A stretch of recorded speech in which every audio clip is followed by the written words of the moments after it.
Hi everyone, I'm Jemaku and welcome to the review of Archangel, the 10th studio record by the band Soulfly. Today we're celebrating the 10th anniversary of the release, so I've decided to go back and see if it still holds up or not. I've already reviewed all of their records except Dark Ages and Primitive, which I'm going to do this year, so stay tuned for that and check out the previous reviews because they are quite interesting. My story with this band is quite simple. My siblings were always a massive fans of Sepultura, so when Max quit the band and started Soulfly and released their first record, that was Home, so I was like 2 or 3 at the time, and apparently they would play me that record and also all of the previous Sepultura stuff as well, also Nail Bump, great stuff. Then Primitive came out, and that one to this day, spoiler, is my all-time favorite Soulfly release. Primitive and the self-titled one. Then the third album came out and of course my sister bought it, so we would listen to it every day. Then Prophecy came out and it was quite interesting. I loved that one. Then Dark Ages in 2005, which I've also loved. Then Conquer, Omen, also the Caveira Conspiracy side project, which is actually just Soulfly because it's almost the same lineup. Like the first Caveira Conspiracy album called Inflicted was actually supposed to be a Soulfly album, but Max and Igor, they became friends again, and that's why they took those songs and rebirthed them into Caveira Conspiracy. Then Enslaved came out. I remember hearing the song Word Scam, I think in Sleeping Dogs or Saints Row 3, one of those video games. Then Savages came out, another Caveira Conspiracy album, Killer Be Killed in 2013, and then Archangel. So the story starts like this. They've released the song We Sold Our Souls to Metal as a single. It was like summer 2015. I remember that time. I was like so stoked waiting for this album because they've published the cover art, the one which you can see here with the Archangel obviously, and that cover art is beautiful. It looks like wow, some painting from Middle Ages. It's so stunning. Now we've got 10 songs and 3 bonus tracks. This annoys the hell out of me that the Soulfly songs were relegated to bonus track since Enslaved release. After Archangel, Soulfly song came back as the finisher on Ritual and then Totem. This special edition might be the worst special edition in the history of music because you get a cover of a joke song that lasts a few seconds, a different version of the song Deceiver, and then you just get Soulfly 10, which should have been the end of the record anyways. The lineup here is the founding member Max Cavalera, he's on the vocals and 4-string guitar. Then you have Mark Rizzo playing the lead guitar, all of the guitar solos and advanced and complicated stuff. Tony Campos, one of the founding members of Static X and Assassino, is on the bass and he does vocals on one of the bonus tracks. Then we've got Zion, Max's son, playing on the drums. He's been playing with the band since the previous record, Savages. The production is alright, it was handled by Matt Hyde. I feel like the only reason he became the producer here is because he mixed Behemoths, The Satanist, a year earlier, and also a year later he would do Deftones Gore, which is the worst Deftones album by far, so I am not thrilled by the production here, especially the drums sound just awful. The snare sound is laughable. I feel like the drum sound does not connect to the guitars are not loud enough, they're like in the background. You can hear the guitar solos without any problems, but we also have some other instruments in the background. I feel like the trumpet on the song Bethlehem's Blood, it sounds a little bit out of place, maybe because it's too loud, at least on the headphones. Those are the reasons why I cannot say that this production is tight. Sure, there's no loudness war, no clipping, but if this record sounded like Omen or Conquer or Prophecy or Primitive, I feel like it would have been better with that kind of production. Message is diverse, the songs are mostly about religion, the Old Testament to be exact, the Bible. Besides that, they're also about metal music, family, titans. Live Life Hard has like a positive outlook on life, I would say, that every second counts. And also Mother of Dragons is about Gloria Cavalera, Max's wife. I have no clue what the song Deceiver is about. It's about someone Max hates, obviously, but we don't know who. When it comes to the structure, it's between basic and advanced. The basic songs go like this: intro, verse, pre-chorus, chorus, verse, pre-chorus, chorus, bridge, chorus, outro. The more advanced stuff like Live, Love, Hard and the track Bethlehem's Blood, well, here there are more changes in the middle. And also the outro is always completely different, it's a new segment. When it comes to the music genre and the sound of this album, I would say it's between thrash metal and death metal influences, with some of the groove metal and nu metal stuff put in, a little bit of it, not much. It's usually a guitar melody in the background that sounds very nu metalish. That happens on half of the songs here, but the rest of the stuff is very thrashy and very death metalish in the sense that it sounds like Max listened to a lot of Behemoth, the song Archangel or Sodomites or Shamash, and the lyrics especially. Now let's talk about the musicianship on this release. Let's start with the drumming by Zion. Well, Zion is not like Joe or David Kincaid. I don't remember most of the drumming on this release, and I've just finished listening to it. He does play in rhythm, he has double bass work, it's good, he's precise, and he got better with years. Like on Ritual, he's playing way better than here, and then on Totem. So he grew up to be a fantastic drummer, but his playing on Archangel and Savages, it left a lot to be desired, only because he came after a fantastic drummers, because Soulfly had some legends, you know, John Nunes, Ryan Mayorga, David Kincaid. They are machines, they are fantastic. So when he came into the band, Savages sounded very simplistic when it comes to the drums, and I feel like the same thing is happening on this album. So it's okay, the drumming is okay. That's all. Next, the bass work by Tony from Static X. I must say that I don't feel like he was respected in this band. You can hear his bass on the single We Sold Our Souls to Metal, because he has a part where only he's playing. Besides that, there's almost no bass on this record, like it just follows the guitars, nothing interesting or special about it. But I did enjoy his vocals on the bonus song. I wish Max would give him more work in Soulfly vocally, because as you remember, he did the song El Comegente on the previous album. Next, let's talk about all of the bonus instruments here: sitar, some trumpets, some symphonic elements here and there. They enrich the sound of the songs for sure, and they make them stand out, because I do remember those moments, like in the Archangel, for example. Then let's talk about the guitar work. Well, most of the stuff here is played by Mark Rizzo, who's a legend. I love his solo work, his solo records, go check them out. Here, he's mostly doing a lot of Chuck Schuldiner style riffs, just dumbed down and less technical, but they are here. And then we get more classical and heavy metal sounding guitar solos, which have that Latin vibe, I would say. That's how I would describe Mark Rizzo's solo style, which actually made Soulfly a much more interesting band than it would have been without him, without Mark Rizzo, because you can hear how Totem sounds like, and well, Totem is the worst Soulfly album. Next, let's talk about Max Cavalera and his vocals.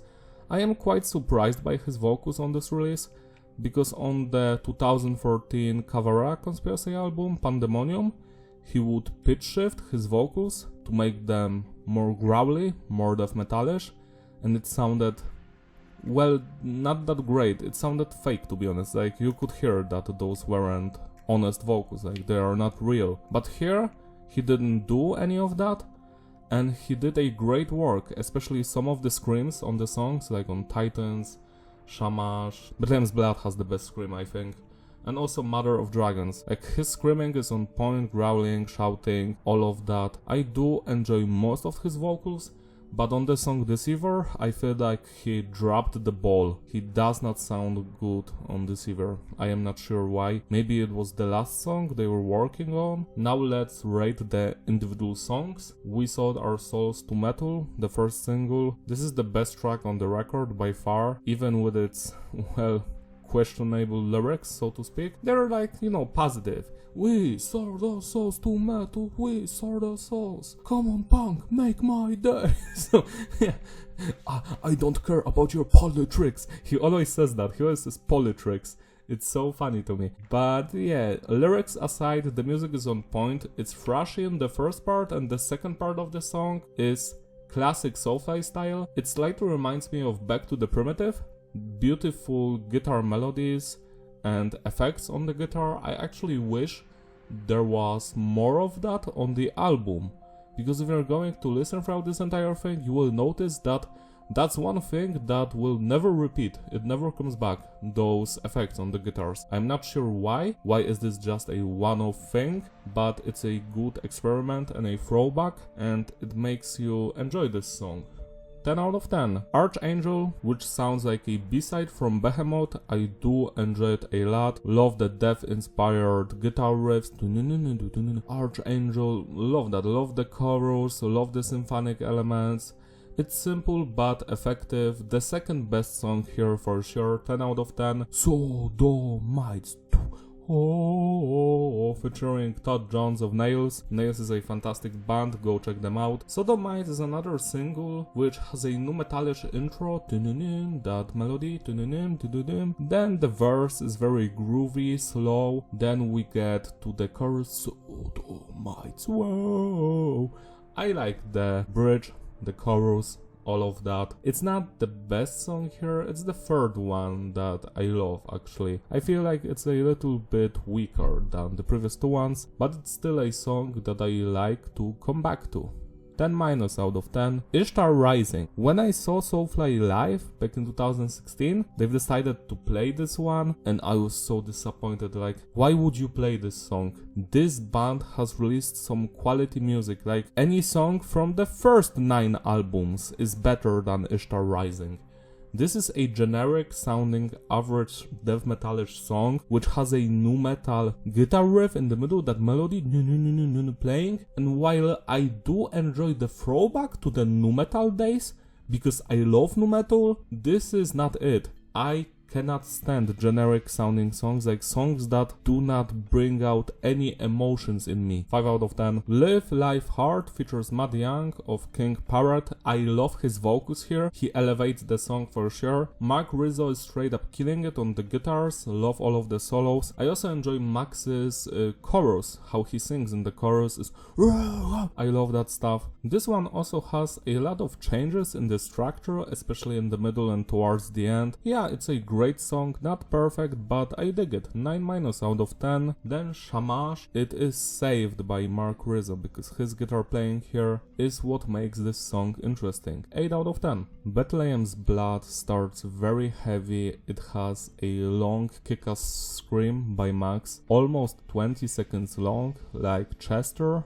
in Given Up by Linkin Park. I love the tremolo guitar riffs here at the beginning. Then the song goes into a more melodic route, and what makes it hilarious to me is the fact that the guitar riff in the verses, it's the same riff from the bridge of the song Kill Cut Scum from the previous album, Savages. Go listen to Kill Cut Scum bridge. So, to me, that's kinda a positive thing, because I loved the bridge section from Kill Cut Scum. It's here again, and I'm like, yeah, that's a great guitar riff. I like the verse. Then the chorus happens, which is okay. The bridge section slaps. The more melodic parts are beautiful. We have some acoustic guitars on this song, which is quite nice. The trumpet, I feel like it's out of place. It's apparently supposed to announce the end of the world, but I wish it was actually mixed better so it would connect with the song. But as I stated before, this one is a great song. Nothing special, but I do enjoy it. 8 plus out of 10. Titans. This song, another average generic track from Soulfly on this release, but yet again Mark Rizzo stands up to give us some cool guitar riffs. There's one moment in this song that happens like 3 times, I forgot which segment it is, but it's beautiful and it's the only reason why I enjoy coming back to this song. 7 out of 10. Deceiver.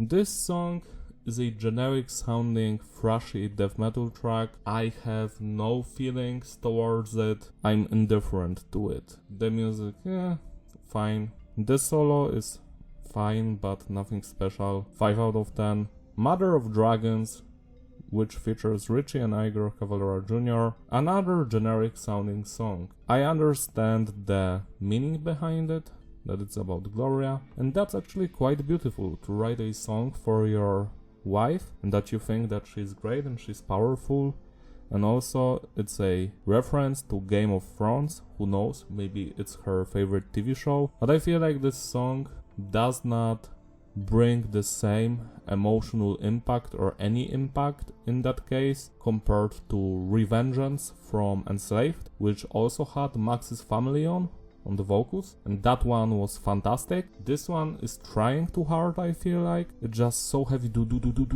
but it doesn't matter because the riffs are generic. The second part of the song is a little bit more interesting, but you're not going to remember this song. Nor the previous one. Nope. 5 out of 10. Now let's talk about the bonus tracks. You Suffer.